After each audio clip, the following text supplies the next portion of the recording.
Halo semuanya, nama saya Sajid Ahmad Faris.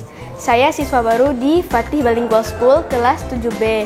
Saya baru siap melaksanakan kegiatan MPLS yang menurut saya sangat seru dan menyenangkan. Hai, nama saya Tegar Adel Faro. Saya baru saja melakukan kegiatan MPLS di Fatih Bilingual School dan saya harap di MPLS di tahun-tahun yang akan mendatangkan semangat baru dan inovasi yang lebih banyak lagi.